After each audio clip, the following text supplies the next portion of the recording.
Haleluya. Terpujilah nama Tuhan Yesus Kristus, Juru Selamat kita, yang membawa kita kemerdekaan, lepas dari kegelapan. Haleluya. Lepas dari cengkraman dunia, lepas dari perbudakan, sehingga kita dibawa kepada kesempurnaan. Haleluya. Dari iman sampai kasihkan saudara-saudara. Bagaimana membangun pramik itu? Haleluya.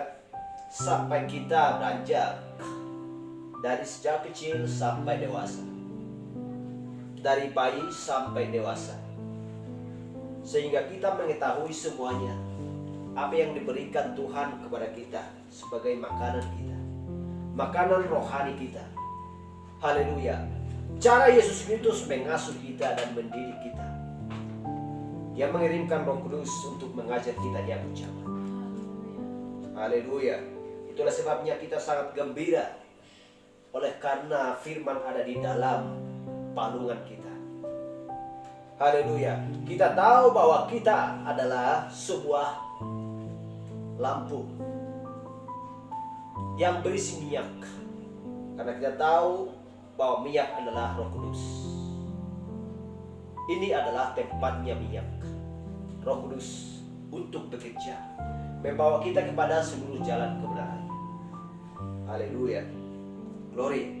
Sungguh anak-anak yang merdeka, dia kecaman, keturunan daripada Abraham, yang mewarisi, haleluya, yang mewarisi kerajaan surga.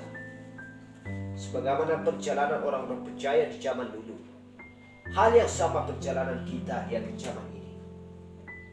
Haleluya. Hal yang sama, kita melangkah, beranjak daripada keduniawian, beranjak kepada sesuatu yang sudah ditentukan Allah, untuk supaya kita berkumpul, menyatu, mendengarkan firman, karena kita tahu bahwa ini adalah terang di waktu senja. Haleluya. Glory. Mari kita berdoa. Tunduk kepala sebentar. Bapa kami yang terkasih dalam surga, kami tahu Tuhan bahwa kami adalah mempelai wanitamu di akhir zaman.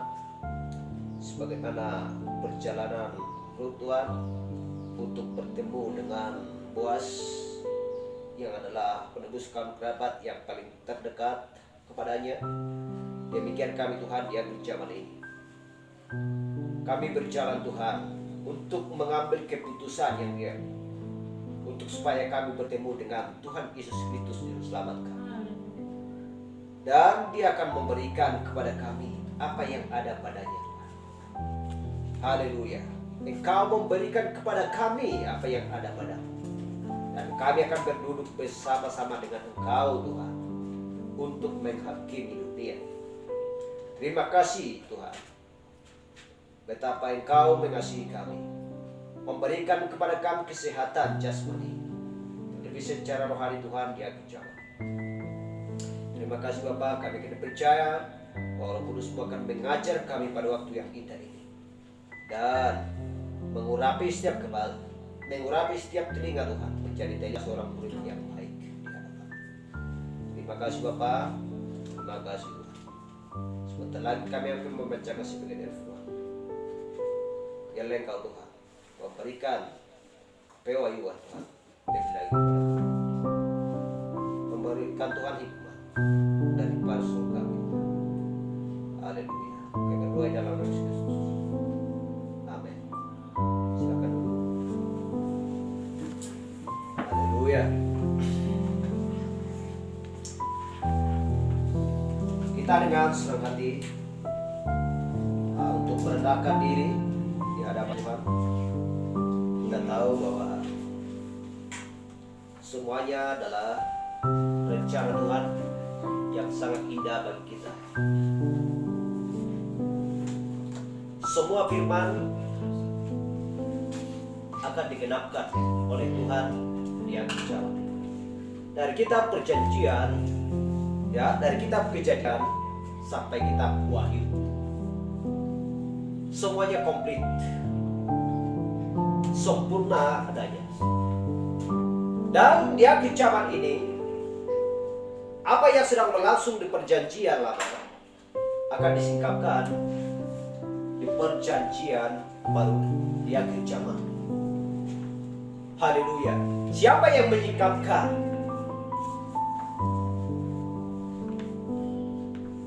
Misteri itu apa yang sedang terjadi di zaman dulu, sehingga di akhir zaman ini nyata di hadapan kita. Yang begitu lamanya dulu terselubung, sehingga semuanya dibukakan di akhir zaman. Haleluya. Itulah sebabnya banyak orang bertanya-tanya, bagaimana supaya aku bisa masuk surga? Apa yang harus saya lakukan? Apa yang harus saya berbuat? Apakah bisa mudah untuk masuk dalam surga? Tentu tidak. Ke dalam istana presiden pun tidak mudah untuk masuk menjumpai seorang presiden. Harus punya prosedur, peraturan demi peraturan yang dibuat oleh negara. Apalagi mau masuk ke dalam kerajaan surga. Itulah sebabnya harus dicek diri masing-masing. Apa yang harus saya lakukan supaya saya bisa bersama-sama dengan Kristus di dalam kerajaan surga yang kekal. Haleluya. Apakah mungkin hanya bisa berdoa saja? Non-stop pun berdoa selama 1 tahun siang dan malam, itu tidak bisa membawa orang-orang masuk ke dalam surga. Haleluya. Bagaimanapun caranya itu tidak bisa, karena ada aturan firman yang harus kita lakukan. Setelah kita mendengar, setelah kita menerima, harus kita melakukan. Haleluya. Bagaimanapun hebatnya seorang petani untuk bekerja, sehingga dia bisa mencapai 1 hektar, dia cangkul selama 2 minggu. Itu tidak akan ada hasilnya kalau memang dia tidak menanam tanaman di atas tanah tersebut untuk menghasilkan, supaya dia bisa membuat hasil atau mengambil hasil daripada pekerjaannya tersebut. Haleluya. Jadi harus ada peraturan demi peraturan. Haleluya. Kita tahu apa yang sedang dikatakan di Yohanes 5 ayat 29. Apa yang dikatakan di situ? Coba kita lihat. Yohanes 5:29.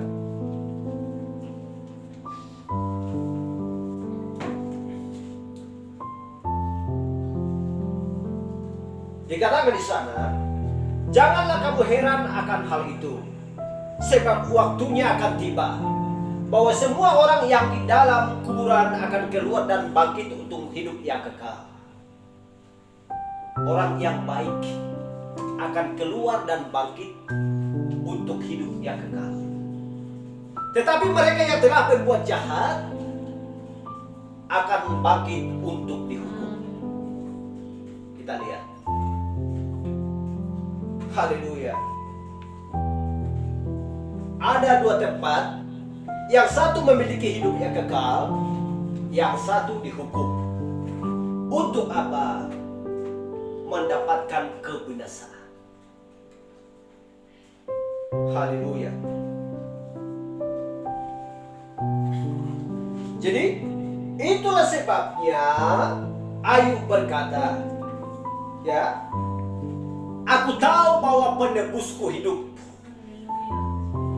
Haleluya. Aku tahu penebusku hidup. Wahyu 19, Ayub 19 ayat 25. Aku tahu penebusku hidup.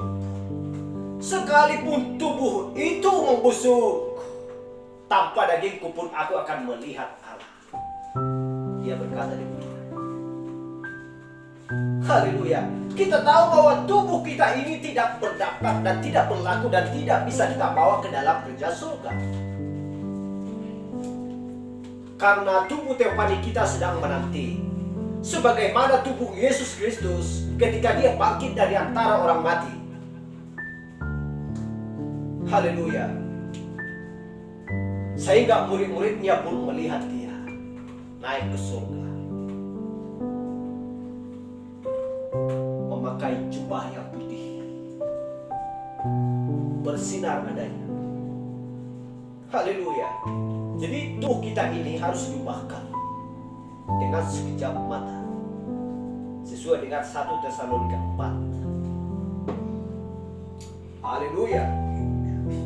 Jadi itulah sebabnya seperti yang tertulis di 1 Korintus 2:9 dikatakan, apa yang tidak pernah dilihat oleh mata, dan apa yang tidak pernah didengar oleh telinga, dan apa yang tidak pernah timbul di dalam hati manusia, semua telah disediakan Tuhan bagi mereka yang mengasihi siapa? Yang mengasihi Allah. Jadi di zaman ini banyak orang-orang mengatakan, saya pernah sharing kepada teman-teman atau kawan-kawan seperti itu, dikatakan yang gak pernah kita dengar bahwa virus COVID-19, kita belum pernah mendengarkan itu. Jadi inilah tandanya, inilah dia sudah datang, seperti yang tertulis di 1 Korintus 2:9. Haleluya. Dan apa yang tidak pernah kita dengar, kita sudah dengarkan sekarang. Dan apa yang tidak pernah timbul di dalam hati manusia, itu sudah timbul sekarang, katanya. Tujuannya bukan itu. Yang melihat COVID-19 sekarang, orang yang berdosa, pembunuh, penjahat, perampok, orang yang benar, orang yang takut akan Tuhan, sama-sama melihat, sama-sama mengetahui. Alamatnya dituju di sini adalah bagi orang yang mengasihi Allah. Pertanyaannya adalah, apakah seorang pembunuh, seorang perampok mengasihi Allah? Tidak. Jadi di mana ini yang harus terjadi?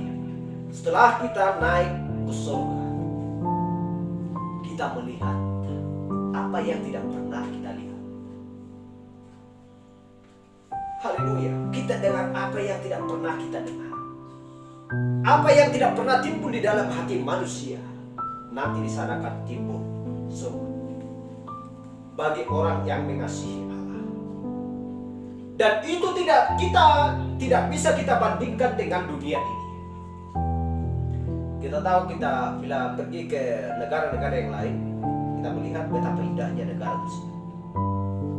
Tetapi itu tidak bisa dibandingkan dengan surga. Haleluya.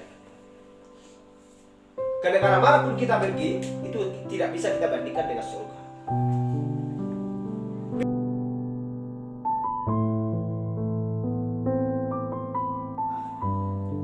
Lebih baik mempunyai tangan yang kudung asal masuk ke dalam kerajaan surga. Itulah sulitnya untuk masuk ke dalam kerajaan surga. Haleluya. Itulah sulitnya. Padahal sekalipun dipenggal itu tangannya, itu tidak seberapa. Kakinya pun dipenggal supaya tidak bisa berjalan, itu tidak seberapa.